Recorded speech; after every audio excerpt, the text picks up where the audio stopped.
자, 미가서 한번 미가서 1장 1절을 펴보시기 바랍니다. 1장 1절 같이 한번 읽어보겠습니다. 시작. 유다의 왕들 요담과 아하스와 히스기야 시대에 모레셋 사람 미가에게 임한 여호와의 말씀 곧 사마리아와 예루살렘에 관한 묵시라. 아멘. 이 시대적인 배경과 이 미가의 출신 고향에 대한 이야기들이 나오고 있죠. 이 당시는 지금 우리나라가 처한 상황과 참 비슷했습니다. 우리도 지금 전쟁으로 남과 북이 나눠져 있죠. 그래서 남한의 수도는 서울, 북한의 수도는 평양인 것처럼 이 당시에도 남유다는 수도가 예루살렘이었고 북이스라엘은 수도가 사마리아였습니다.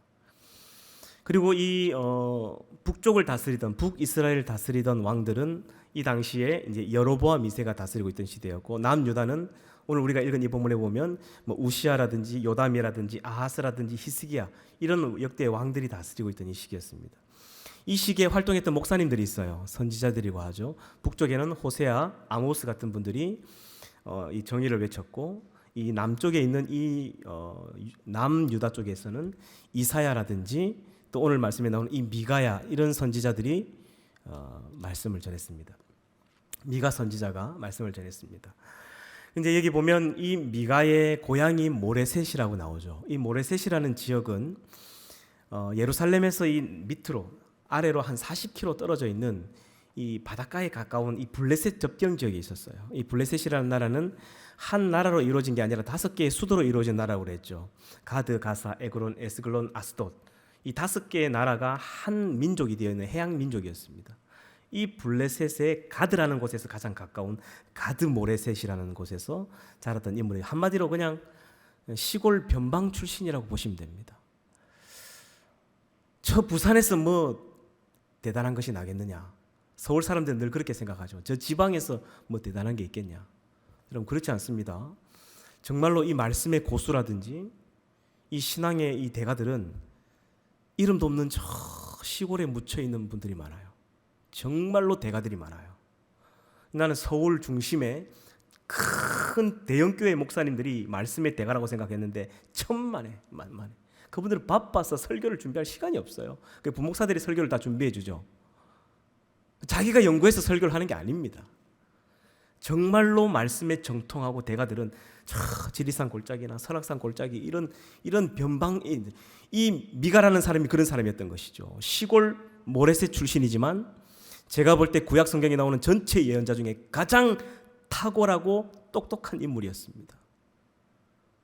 그래서 이제 이 미가라는 사람이 북쪽의 수도인 사마리아와 예루살렘에 대한 이 하나님의 메시지를 전하는 것이 이 1장 1절에 굉장한 의미를 담고 있습니다. 2절 3절을 볼까요? 1절 3절. 백성들아 너희는 다 들을지어다. 땅과 거기에 있는 모든 것들아 자세히 들을지어다. 주 여호와께서 너희에게 대하여 증언하시되 곧 주께서 성전에서 그리하실 것이니라. 여호와께서 그의 처소에서 나오시고 강림하사 땅의 높은 곳을 밟으실 것이라.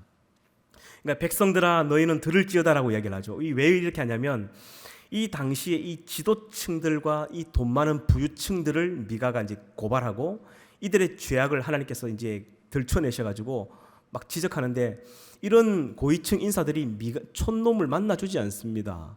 그래서 어떻게 하죠? 백성들을 불러 모아놓고 백성들에게 이 까발리는 거예요. 한마디로 이 지도층들과 이 지도자들의 이 부패와 타락을 갖다가 백성들에게 그냥 공개를 해버리는 거예요. 그래서 백성들을 불러 모아서 설교를 하는 거죠. 그래서 오늘 말씀의 제목이 부패한 권력의 심장에 정의의 칼을 꽂다. 이게 이 미가야 선지자가 하고 했던 모든 사역의 그냥 핵심이다라고 생각하시면 됩니다. 3절에 보면 땅의 높은 곳을 밟으실 것이라고 이런 말씀이 나오는데, 여기서 이 땅의 높은 곳은 이 산꼭대기를 말해요. 우리나라하고는 참 반대죠. 우리나라는 산꼭대기 달동네에는 가난한 사람들이 살지만 이스라엘은 반대예요.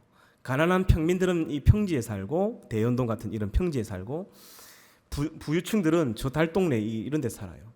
뭐 감천마을 꼭대기 이런 데. 이스라엘 성지 순례를 가보면 알 수 있습니다. 그러니까 그 가장 높은 산 꼭대기에서 이 부유층들이 이렇게 이 서열별로 살았던 거죠. 이런 지도층들을 하나님께서 밟으실 것이라는 이야기를 이제 하고 있는 것입니다. 4절 5절 보겠습니다. 4절 5절 우리 같이 한번 읽어볼까요? 잠이 좀 오시죠. 시작. 그 아래에서 산들이 비탈로 쏟아지는 물 같을 것이니 이는 다 야곱의 허물로 말미암음이요 이스라엘 족속의 죄로 말미암음이라. 야곱의 허물이 무엇이냐? 사마리아가 아니냐? 유다의 산당이 무엇이냐? 예루살렘이 아니냐? 그러니까 이 야곱의 허물, 이 죄악이 뭐냐면 이 사마리아 이 수도가 통째로 이게 죄악 덩어리라는 거예요. 그리고 이 유다의 산당이 예루살렘 통째가 이 만국 종교 박람회장이라는 거예요. 온 산당마다 거기다 절을 하고 불상을 세우고, 그러니까 이 죄악이라는 것이 이 지방에서 나오는 게 아니라요. 이 수도권, 이 서울이나 이 북한으로 따지면 평양이나 이런 수도권에서 이 죄악이라는 것이 시작된다라는 걸 이해하고 있습니다.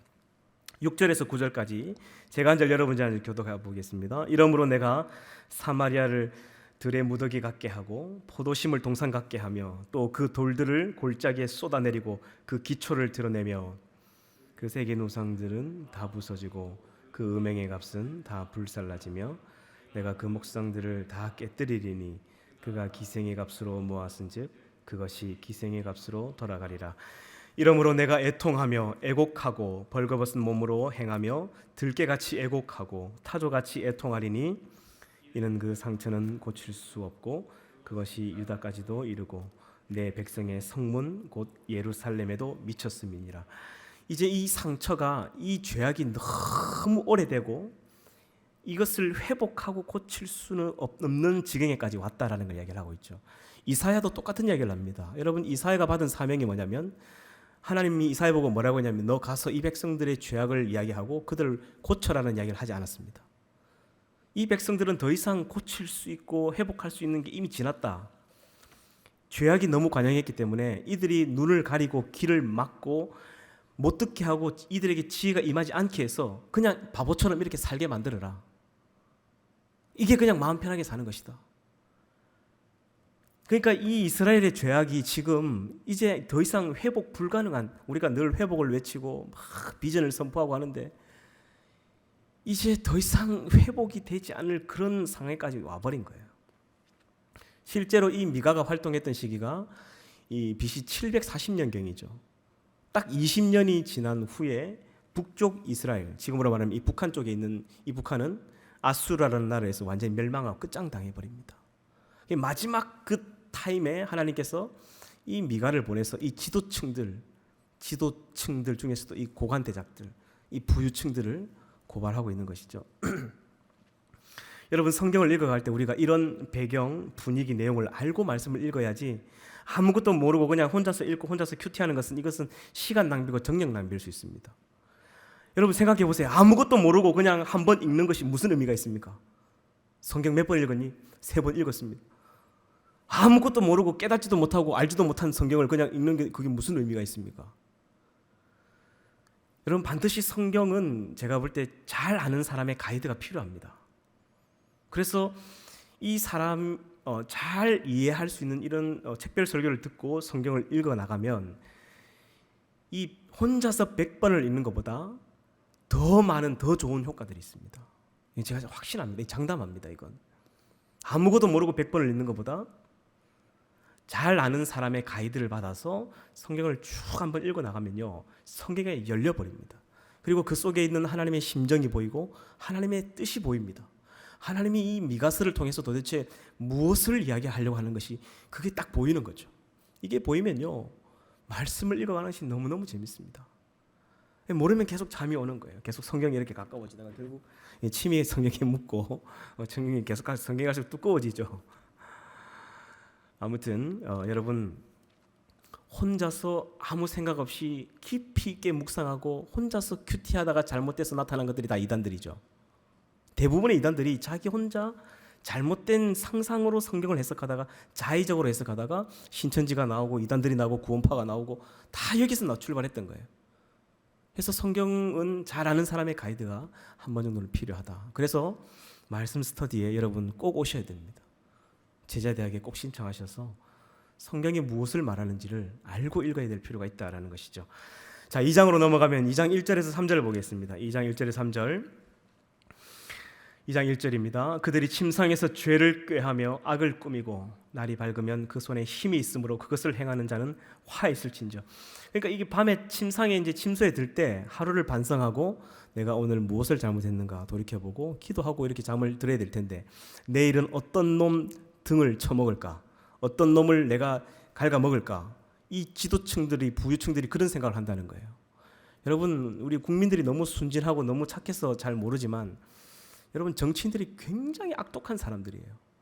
정말로 지독할 정도로 악한 사람들이 많습니다. 그러니까 이 백성들이나 국민들이 잘 모르기 때문에 겉으로는 그냥 괜찮은 것 같이 보이지만 실제로 그렇지 않습니다.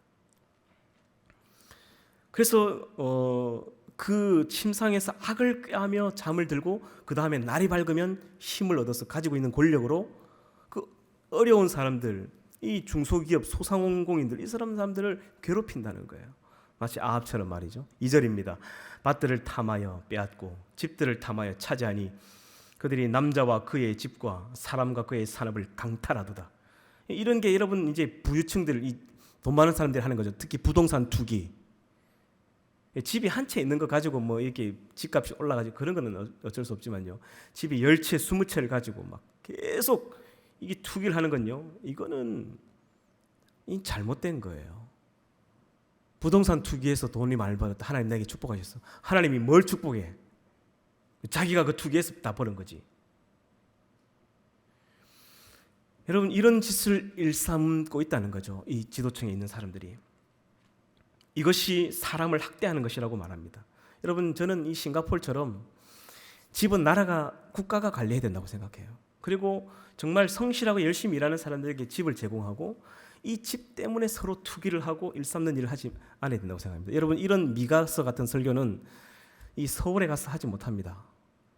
왠 줄 아세요? 쫓겨납니다. 바로 보따리 싸야 됩니다.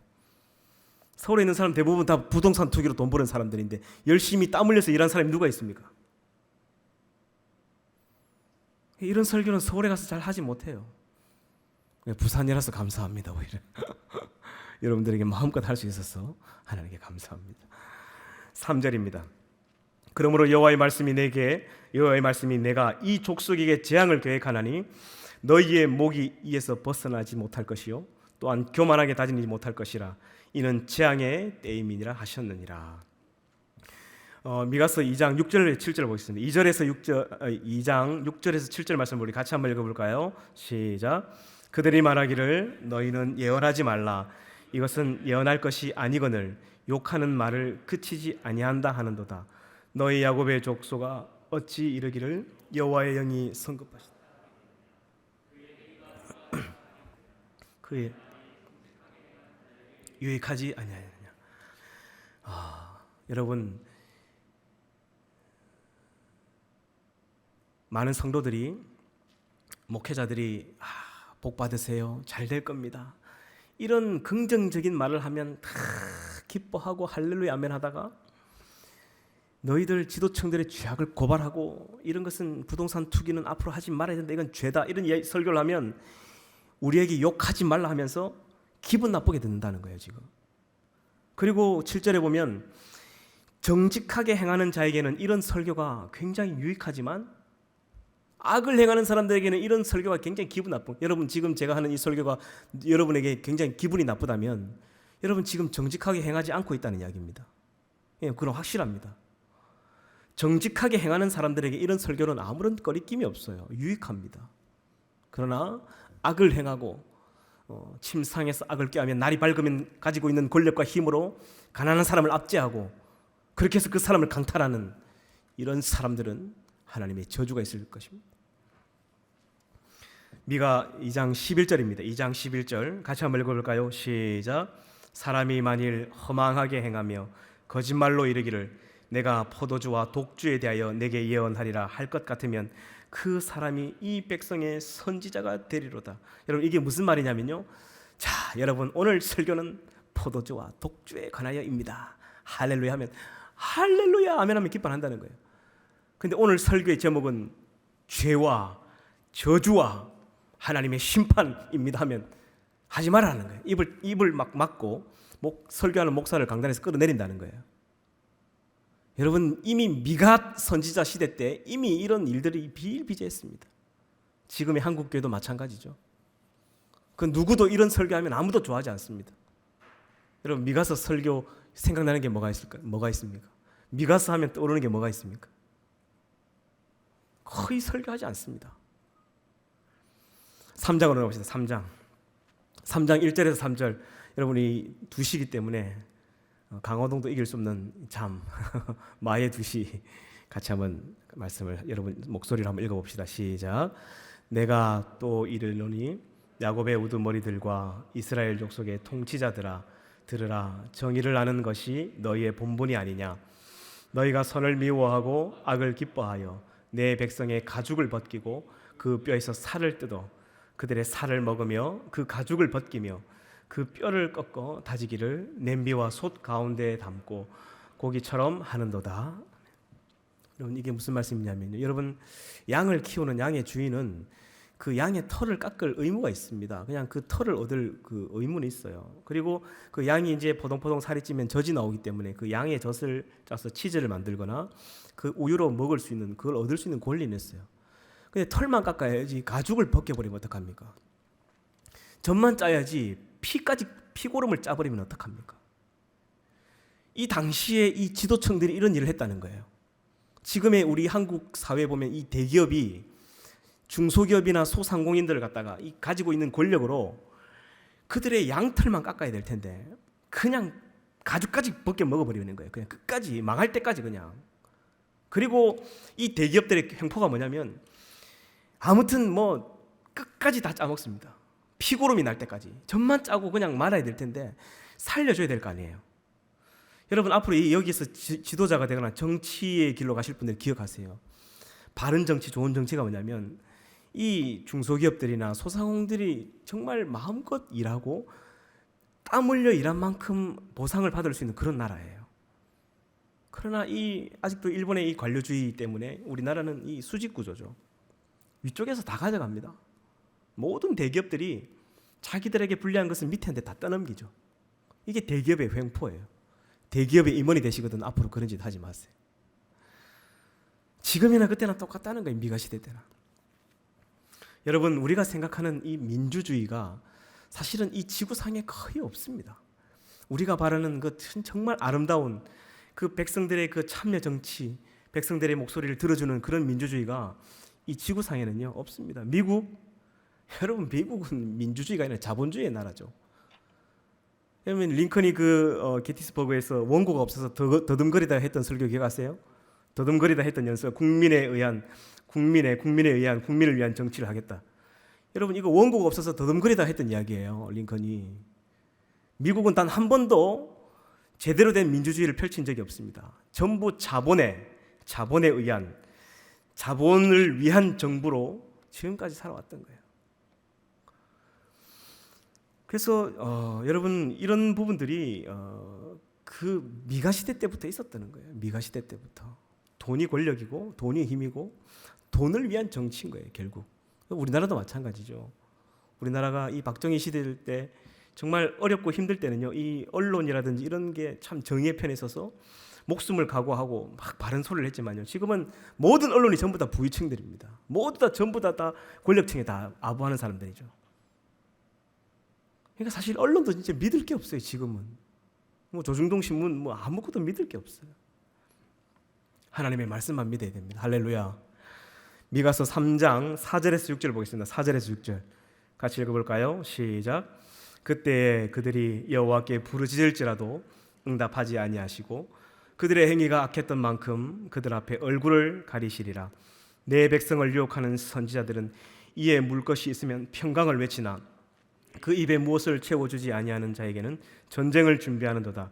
이런 선지자에 대하여 여호와께서 이르시되, 여기 무슨 이야기냐면 입에다가 먹을 걸 물려줘서 돈을 물려주거나 봉투를 찔러주면 평강 복 받아라 이렇게 한다는 거예요. 근데 입에 아무것도 안 물려주면 이 저주가 있을지어다 하면서 막 악을 선포한다는 거예요. 책망을 선포하고 저는 이런 사람들은 검은 옷 입은 무당이라고 생각합니다. 오늘날 이런 목회자들이 너무너무 많죠. 헌금 갖다 많이 바치고 막 뭐든지 아무튼 이렇게 막 잘 내면 칭찬하고 막 미가 때부터 있었습니다. 이미 돈 받고 설교하고 돈 받고 아부하고 하나님의 말씀은 단 한 번도 제대로 전하지 않는 검은 옷 입은 무당들, 이런 사람들 여러분 조심해야 됩니다. 3장 10절에서 12절 볼까요? 3장 10절에서 12절 같이 읽어보겠습니다. 시작. 시온을 피로 예루살렘을 죄악으로 건축하는도다. 그들의 우두머리들은 뇌물을 위하여 재판하며 그들의 제사장은 삭슬 위하여 교훈하며 그들의 선지자는 돈을 위하여 점을 치면서도 여호와를 의뢰하여 이르기를 여호와께서 우리 중에 계시지 아니하냐, 재앙이 우리에게 임하지 아니하리라 하는도다. 네, 11절까지 여러분, 그때도 입에다가 뭐 물건을 뭐 넣어주거나 돈 봉투를 갖다 바치면요 지금 하나님의 진노가 머리 위에 와 있는데도 괜찮아요. 하나님이 우리와 함께 하시니 우리는 어려움 오지 않을 겁니다. 뭐가 어려움이 안 와? 지금 코로나가 왔잖아요. 뭐가 어려움이 안 와? 하나님의 진노가 지금 머리 위에 와 있는데, 지금 시대는요, 지금 우리가 살아가는 이 시대는 피눈물을 흘리면서 회개도 부족한 시대입니다. 이미 이 미가가 살았던 시대보다 훨씬 더 악한 시대를 지금 살아가고 있죠. 죄악이 간영한 시대를, 하나님의 진노가 임하지 않는 게 이상할 정도로 그런 시대를 살아가고 있습니다. 지금 하나님의 진노가 머리 꼭대기에 있는데 아무도 기도하지 않습니다. 아무도 하나님을 두려워하지 않습니다. 그런 시대가 되어버린 거예요. 왜 그럴까요? 이건 목회자의 책임이라고 생각합니다. 저의 책임이에요.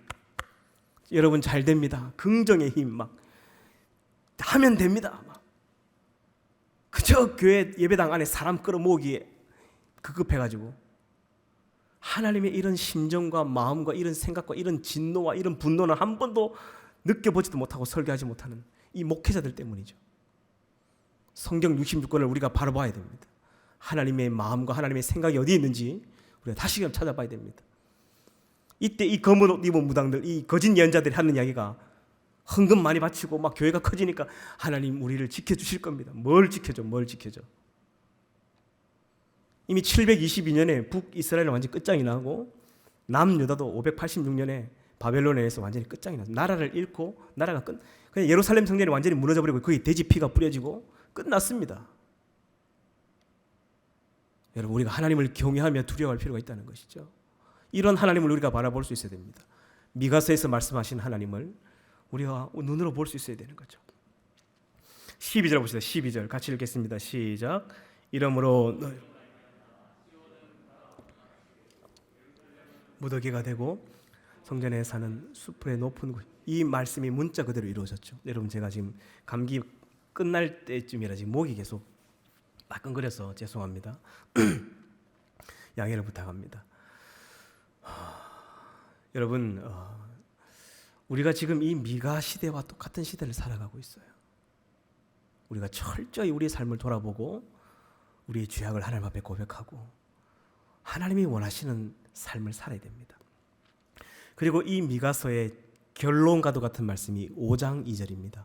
5장 2절을 다 펴시고 거기다 줄을 좀 꺼놓으십니다.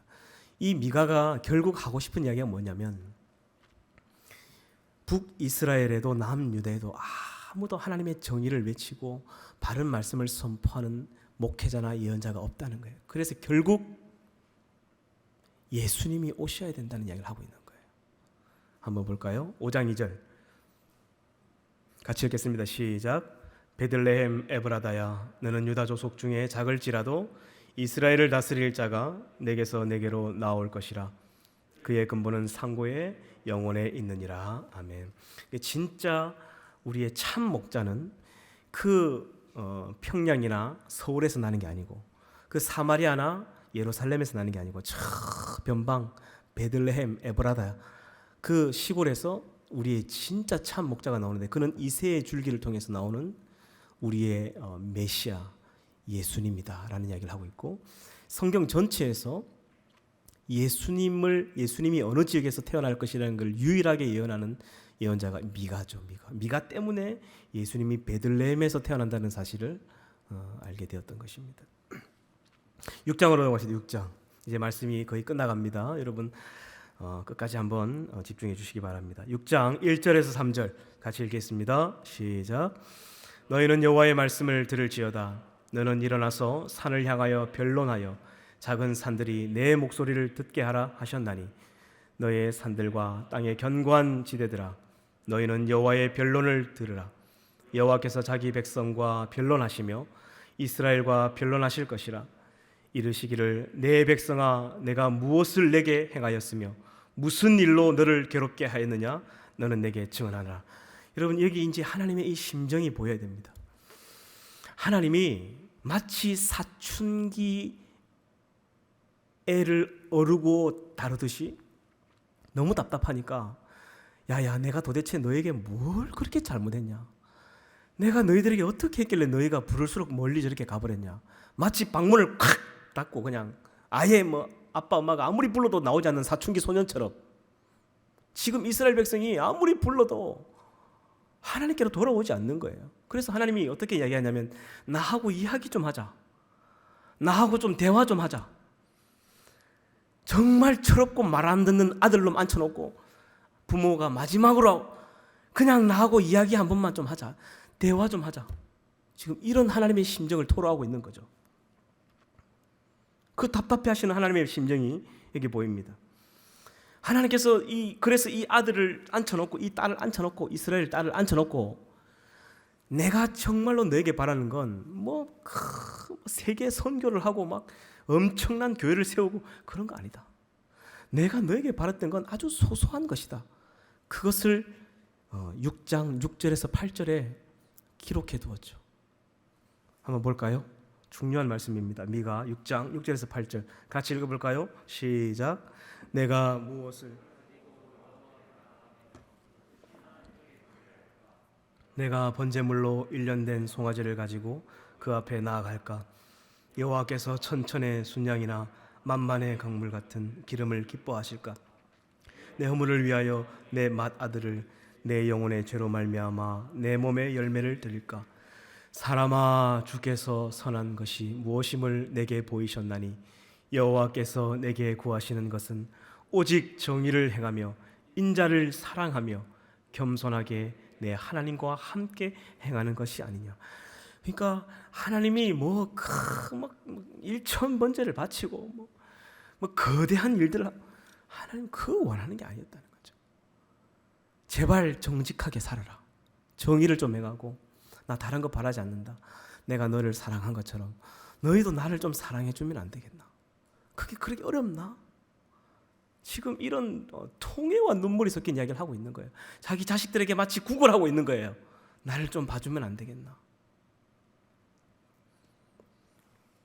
겸손하게 내 하나님과 행하는 것, 내가 이게 바라는 게 아니냐?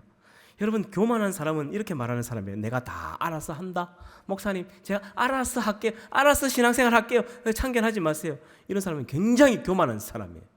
이런 사람은 하나님이 그 사람과 함께 할 수 없어요. 왜? 지가 알아서 다 한다고 하는데 뭐 하나님이 함께 할 수 있겠어? 하나님이 그의 인생에 들어갈 틈이 없어.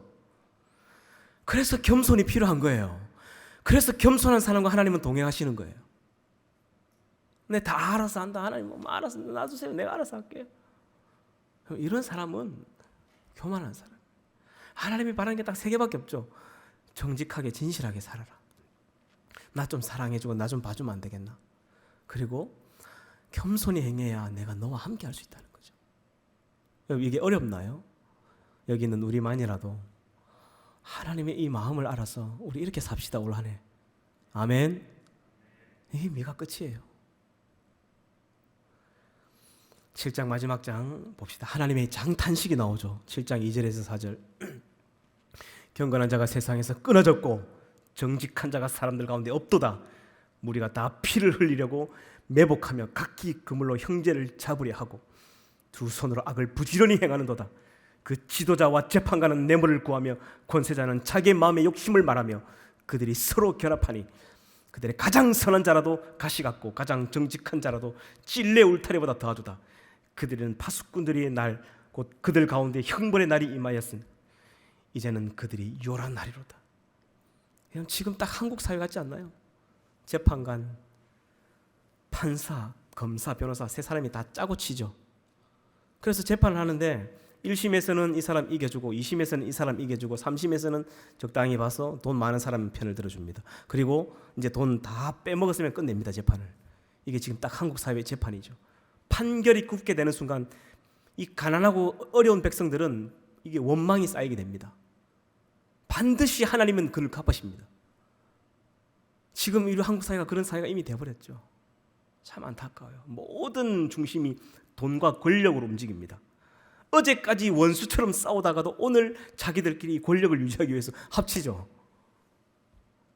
여러분, 예전에 이런 일이 있었죠. 어떤 정치인이 자기가 이 당에 소속되어 있는데 탈당을 하고 이제 다른 당으로 옮겨가야 되는데 자기가 당이 너무 많으니까 어느 당에 소속되어 있는지 몰라가지고 이 이상한 당에 자기 탈당계를 냈대. 그 당에 소속이 안 돼 있는데도 정신없는 거예요. 그러니까 이 사람이 이낙연이죠. 우리가 이름만 들으면 다 알만한 사람들입니다. 정치인들이 정신이 없는 거예요. 이게 자기가 어느 당에 소속되는지도 몰라. 그러니까 권력자들이 이 자기의 이익을 위해서 끝까지 악을 꾀하고 밤 잠을 침상에 들 때 내일은 어떻게 해서 내가 이것을 유지할까 악을 꾀하고 다음날 힘을 가지고 마음대로 이것을 부린다는 거죠. 마지막 이런 상황임에도 불구하고 이런 겸손을 행한 사람이 한 명도 없고 지금의 한국의 사회의 부패 상황과 너무나 비슷하고 이런 상황임에도 불구하고 다시금 하나님이 우리를 불쌍히 여기셔서 은혜와 긍휼을 베풀어 달라는 기도가 이 미가서 마지막 장 마지막 절에 나옵니다. 7장 18절에서 20절 우리 큰 소리로 읽고 말씀을 마치도록 하겠습니다. 7장 18절에서 20절 시작. 주와 같은 신이 어디 있으리?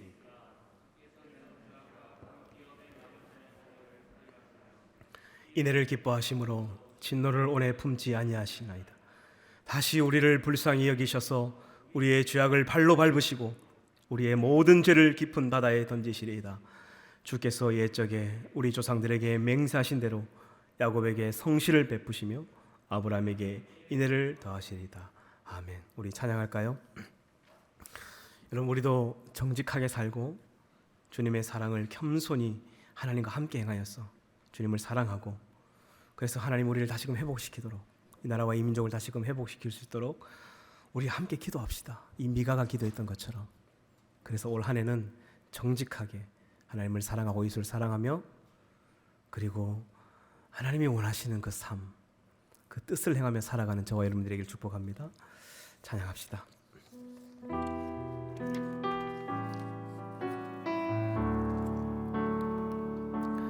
내가 무엇을 가지고 여호와 앞에 나가며 높으신 하나님께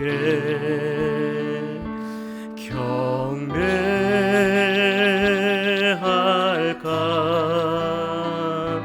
사람아, 주께서 선한 것을 보이셨나니 여호와께서 내게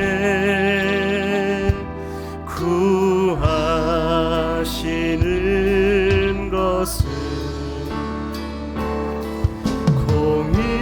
공의를 행하고 인자를 사랑하며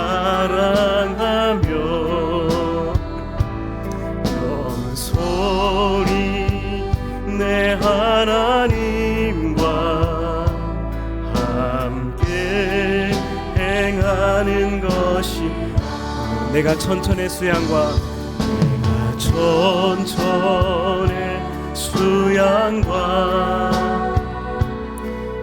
언제를 주께 드릴까?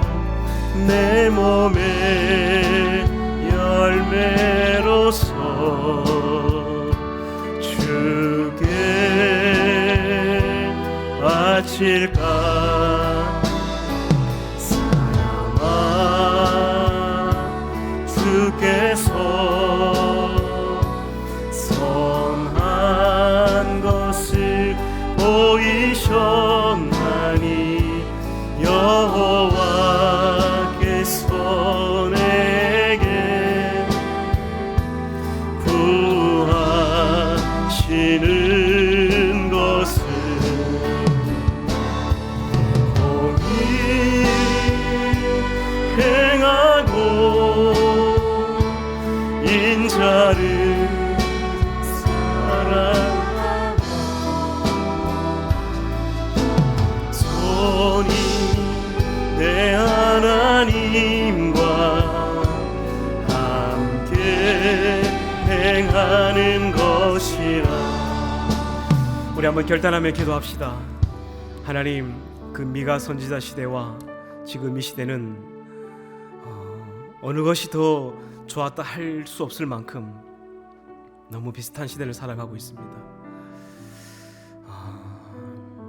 우리가 할 수 있는 것, 우리가 선자리에서 할 수 있는 것, 하나님 앞에 정직하게 살아 정의를 행하고, 하나님 우리를 사랑하셨던 것처럼 우리도 하나님을 사랑하고 이웃을 사랑하며 하나님의 뜻을 구하고 그 뜻대로 살아가 그 말씀 따라가는 삶을 살게 해달라고, 그런 올 한 해가 되어서 하나님의 마음을 기쁘시게 하는 그런 한 해가 되게 해달라고. 그래서 다시금 이 나라를 회복시키시고 하나님 다시금 이 나라를 긍휼히 여기셔서 우리 가운데 놀라운 부흥과 회복의 역사가 일어나게 해달라고 우리 시간 주님의 이름을 세 번 부르며 통성으로 기도하겠습니다. 기도합니다. 주여 주여 주여. 돌아가신 아버지 하나님, 하나님 우리에게 주신 우리의 삶, 우리가 서 있는 이 자리, 우리가 비록 힘이 없고 권력이 없어서 우리의 힘으로 바꿀 수 있는 건 없지만 우리만이라도 하나님 앞에 정직하게 살고 감사하며 살고 하나님을 사랑하고 이웃을 사랑하며 하나님 겸손히 행하여서 하나님이 내 인생 가운데 함께 동행하실 수 있도록 그렇게 하나님 살게 하여 주시옵소서. 그렇게 우리가 올 한 해 살아서 우리의 삶이 하나님께 영광이 되고 사람들에게는 칭찬받는 그런 삶을 살기를 원합니다. 하나님, 그리고 미가가 기도했던 것처럼 우리도 기도합니다. 다시금 우리를 불쌍히 여기셔서 이 나라와 이 민족, 이 조국교회를 하나님 긍휼히 여기셔서 다시금 회복시켜 주시고 부패하고 타락한 우리의 마음의 우리 모든 것들을 다시금 회복시켜 주시고 입에 먹을 것을 물려주고 돈을 찔러주면 복받으라 외치는 검은 옷 입은 무당 같은 그런 목회자들이 사라지게 하시고 정직하고 공의롭고 바른 목회자들이 바로 서서 하나님의 말씀을 바로 정할 수 있는 민족의 지도자들이 다시금 설 수 있도록 하나님, 그래서 다시금 이 나라가 사무엘이 다시금 바로 설 때에 그 민족이 다시 바로 섰던 것처럼 회복되어지게 해달라. 아버지 하나님, 그렇게 우리 기도하며 한 해 동안 달려나가는 믿음의 한 해가 되기를 원합니다. 하나님 함께하여 주시고 우리의 이 기도를 응답하여 주시옵소서.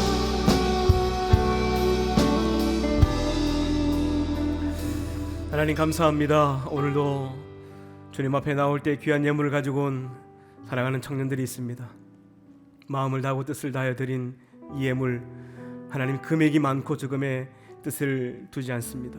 과부의 2랩돈을 귀하게 보셨던 주님, 정성을 다해 드린 그 손길을 기억하시고 은혜와 복을 더하여 주시고 그들의 삶과 가정과 손으로 하는 모든 일들 가운데 하나님이 동행하시는 놀라운 복이 있게 해 주시옵소서.